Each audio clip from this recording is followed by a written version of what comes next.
So, how to fix WhatsApp reconnection problem easily and fast. Hello guys, welcome to this new video. I'm gonna show you how to fix WhatsApp reconnection problem easy and fast. So, first thing, go to the settings on your phone and then go to the wireless and networks and then go to the airplane mode, enable it and disable it.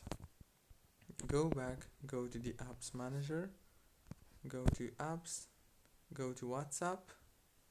Now here, this is the app information page on your phone. Just click here on force stop and then go down to the power usage details and do the same thing right here. Click on force stop and make sure that this option is activated.